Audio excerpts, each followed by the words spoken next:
बिल्लाहि मिनश्शैतानिर्रजीम बिस्मिल्लाहिर्रहमानिर्रहीम वक़ुल जाअल हक़्क़ु व ज़हक़ल बातिल वक़ुल जाअल हक़्क़ु व ज़हक़ल बातिल इन्नल बातिला काना ज़हूक़ा सदक़ल्लाहुल अलीयुल अज़ीम।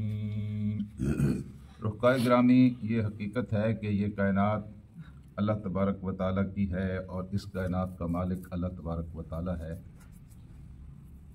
इस कायनात के जुमला उमूर के फैसले अल्लाह ताला कर रहा है। इस कायनात का नज़्म व नस्क अल्लाह पाक ने चलाना है और अल्लाह पाक चला रहा है। और इस कायनात के नज़्म व नस्क को चलाने के लिए अल्लाह ताला ने अपने बंदों को मुंतखब किया।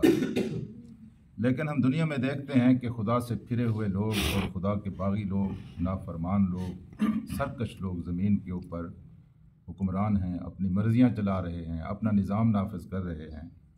तो इंसान सोचता है कि खुदा कहाँ है? क्यों आखिर फुस्साक व फुज्जार को, खुदा से फिरे हुए लोगों को, फिरौनों को, सरकशों को अल्लाह ताला ने इज़्ज़त दी है और खुदा के नेक लोग, खुदा के मुत्तकी लोग, खुदा के रास्ते में कुर्बानियाँ देने वाले लोग मारे जा रहे हैं, उनकी खालें उधाड़ी जा रही हैं, उनके घर गिराए जा रहे हैं, उनको इबरत का निशान बनाया जा रहा है। खुदा कहाँ है?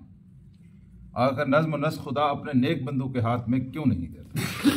मेरे अजीज़ दोस्तों, इस सिलसिले में आप अल्लाह ताला की इस सुन्नत को समझिए कि आप एक कारखाना लगाते हैं, उस कारखाने के ऊपर आप इन्वेस्टमेंट करते हैं, ज़िंदगी भर की आप पूंजी लगा देती हैं, लेकिन उस कारखाने को चलाने के लिए आपके अपने बेटे मौजूद हैं, आपकी अपनी औलाद मौजूद है, आपके भाई मौजूद हैं, लेकिन आप अपने भाइयों को कारखाने की चाबियां नहीं देते, बल्कि उस कारखाने को चलवाने के लिए कभी अमेरिका से लोग मंगवाते हैं, कभी आप लाहौर से मंगवाते हैं, कभी कराची से मंगवाते हैं। ऐसा क्यों है? आप अपने बेटे को चाबियां क्यों नहीं देते? अपने भाइयों से वो कारखाना क्यों नहीं चलवाते? मेरे अजीज़ दोस्तों, साफ सैर है और समझ में आ रही है बात, इसलिए कि हमें पता है कि हमारे बेटे जो है वो सब कुछ है, ठीक है, बाकी सब कुछ ठीक है, लेकिन वो कारखाना नहीं चला सकते। उनको इसके बारे में इल्म नहीं है, उनके अंदर ये सलाहियत नहीं है। क्योंकि उनके अंदर ये सलाहियत नहीं है और हमने कारखाना चलवाना है, तो इसलिए हम अपने बेटों को छोड़कर गैर से, बहर से लोगों को मंगवाते हैं और कारखाना उनसे चलवाते हैं। लेकिन जो ही हमारे अपने बेटों के अंदर वो सलाहियत पैदा हो जाती है, हम समझते हैं कि मेरा बेटा अब संभाल सकता है, तो हम एक मिनट नहीं लगाते, उनको कान से पकड़ते हैं और उनको बाहर निकालते हैं और अपना कारखाना अपने बेटे के सपुर्द कर देते हैं। यही हाल मेरे अजीज़ दोस्तों अल्लाह तबारक व तआला का है। इस कायनात को अल्लाह ताला ने चलाना है। अगर सलाहियत उन लोगों के अंदर नहीं है जो सालेह हैं, जो नेक लोग हैं, इस कायनात को चलाने की सलाहियत उनके पास नहीं है, उनके पास टेक्नोलॉजी नहीं है, उनके पास वो महारत नहीं है, उनके पास वो मेहनत नहीं है जो इस कायनात के चलाने के लिए इंसान यानी दरकार है, तो फिर अल्लाह तबारक व तआला अनाड़ी लोगों के हाथों में, चाहे वो कितने ही मुत्तकी क्यों ना हो, कितने ही वो साले क्यों ना हो, अल्लाह ताला इस कायनात का नज़्म व नस्क उनके हाथ में नहीं। इंसान हैरान होता है कि ये खबरें जिनको हम पढ़कर और सुनकर सारा दिन के ऊपर तबसरे करते हैं और अपनी राय बनाते हैं, यकीन फरमाइए ये सारे ज़राए अबलाग और काफिरों के पास जाते हैं। फिर जो जो बात वो पसंद करते हैं कि नशर हो और रेडियो पर आए, टीवी पर आए, अखबार में छपे, वही बात हम तक पहुंचती है। इसके अलावा कोई दूसरी बात हम तक नहीं पहुंच सकती। फ़लस्तीन के अंदर जो जुल्म हो रहे हैं, यकीन फरमाइए कि आप उसका 10वां हिस्सा भी आप तक नहीं पहुंच रहा है, इसलिए कि ना हैं और फिर उनमें से जो वो पसंद करते हैं वही ज़माने के सामने आता है, बाकी नहीं आता। यानी ये सारी की सारी ताकत और सारी की सारी कुव्वत किसके पास है? उनके पास है। जब आपके अंदर ये सलाहियत पैदा हो जाएगी कि आप काफिरों से ज़्यादा रिसर्च करेंगे, काफिरों से ज़्यादा मेहनत करेंगे, काफिरों से ज़्यादा अदल करेंगे, काफिरों से ज़्यादा इंसाफ करेंगे, काफिरों के ज़्यादा आप तहकीक के ज़रिए अल्लाह ताला की जो ख़जाने हैं छुपे हुए हैं, बेशुमार ख़जाने हैं अल्लाह तबारक व तआला के, ये टेक्नोलॉजी क्या कर रही है? इन ख़जानों को तलाश कर रही है और इंसान के लिए सहूलतें पैदा कर रही है। जब इस मैदान में आप आगे जाएंगे तो अल्लाह एक मिनट की देर नहीं लगाएगा और फ़ौरन ये इक़्तिदार और ये हुक्मरानी और कायनात का नज़्म व नस्क आपके सुपुर्द कर देगा। ये अल्लाह की सुन्नत है, ये अल्लाह ताला हमेशा करता रहा है। ये हक है, ये कुलिया हक है। इसी को हक कहते हैं। अल्लाह ताला के रसूल सल्लल्लाहु अलैहि वसल्लम ने जो कश्मकश बर्पा की थी इसी हक की बुनियाद पर की थी। आपने हर शोबे में ये साबित करके दिखाया कि अबू जहल अगर सरदार है तो अबू जहल के मुकाबले में हमारे पास जो सरदार है वो ज़्यादा इंसाफ पसंद है, हज़रत उमर। जो वो भी सरदार है, हज़रत उमर भी सरदार है। यानी ज़िंदगी के जुमला शोबों में उस वक्त जो शोबे मौजूद थे, अल्लाह के रसूल ने जो लोग पेश किए वो काफिरों से बरतर थे। मैदान जंग आया है, उन्होंने अपनी बरतरी साबित की है। मंडी में बैठे हुए हैं तो उन्होंने बरतरी साबित की है कि ये मोहम्मद रसूलुल्लाह के साहबी है, और इर्द गिर्द जो काफिर बैठे हुए हैं वो सौदा किस तरह बेचते हैं और वो मामलात किस तरह करते हैं। मोहल्ले में किसी साहबी का घर था, पता होता था ये मोहम्मद का गुलाम बैठा हुआ है, और इसके और इन लोगों के मन बड़ा फर्क है।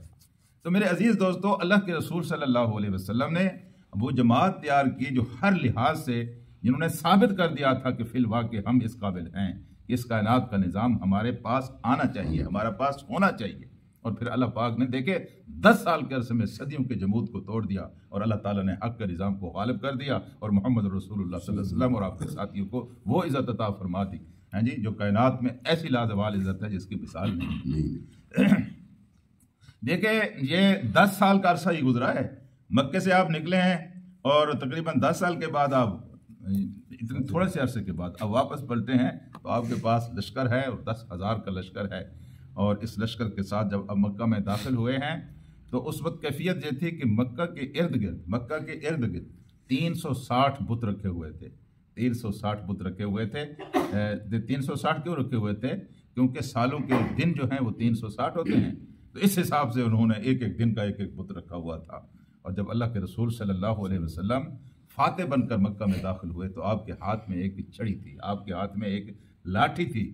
आप उस लाठी से ठोका लगाते थे एक एक बुत को और वो गिरता चला जाता था। और हर ज़र्ब के ऊपर आप कहते थे यही आयत जो आज मैंने पढ़ी है कि वजाअल हक़ वज़ाहक़ल बातिल इन्नल बातिल कान ज़हूक़ा। हक आ गया है, बातिल चला गया है। बेशक बातिल की किस्मत में चले जाना है, बातिल टिक नहीं सकता। लेकिन ये बातिल दुआओं से नहीं जाता, बातिल तमन्नाओं से नहीं जाता, बातिल आरजुओं से नहीं जाता, बातिल नमाजों से नहीं जाता, बातिल रोज़ों से नहीं जाता, बातिल कुरान की तिलावतों से नहीं जाता, बातिल हज के सफ़रों से नहीं जाता। ये इसके नतीजे में जो शख्सियत तैयार होती है जो बातिल का मुकाबला करती है, हाँ जी, नमाज, रोज़ा, हज, ज़कात ये सारे ज़रूरी हैं, लेकिन इनके नतीजे में जो शख्सियत तैयार होती है, जो बहादुर, ईमानदार, साहिब सलाहियत, वो हक के साथ टकराती है और ज़िंदगी के हर शोबे में साबित करती है कि हम अहल हैं, तुम ना अहल हो, हम नंबर एक हैं, तुम नंबर 2 हो। जब ये साबित कर देते हैं तो फिर यकीन फरमाइए हक इस तरह आता है जिस तरह एक रात के बाद सूरज आता है, और सूरज को दुनिया की कोई ताकत रोक नहीं सकती। ये अल्लाह ताला का असूल है। और रात को जाते हुए पता नहीं चलता कि रात कहाँ चली गई है। हक इस तरह आता है और हक इस तरह आकर गालिब हो जाता है। देखिए, वह जाल कुल कह दीजिए इनको, जाल हक, हक आ गया, वज़ाहक़ल बातिल, और बातिल चला गया। इन्नल बातिल कान ज़हूक़ा, बेशक बातिल की किस्मत में ही चले जाना है। बातिल टिक नहीं सकता, हक के मुकाबले में बातिल रह नहीं सकता। अगर बातिल का गलबा है तो उसमें बातिल का कोई कसूर नहीं, कसूर अहले हक का है। उन्होंने मेहनतों के हक अदा नहीं किए, उन्होंने कोशिशों के हक अदा नहीं किए। अल्लाह के साथ, अल्लाह के दीन के साथ जो वफा करनी थी उन्होंने वो वफा नहीं। अगर वो ये फ़र्ज अदा करने लगेंगे तो अल्लाह तबारक व तआला के हाथ में अख्तियार, हमारे अपने खुदा के हाथ में अख्तियार है, दूसरे खुदा के हाथ में अख्तियार नहीं है। हमारा अपना है, हमसे वो प्यार करता है, हमें वो सुरखरू देखना चाहता है, सर बुलंद देखना चाहता है। वो एक मिनट की देर नहीं लगाएगा, दुनिया का इज्जत व इक़्तिदार आपके सुपुर्द करेगा। अल्लाहुम्मा सल्ली अला सय्यदना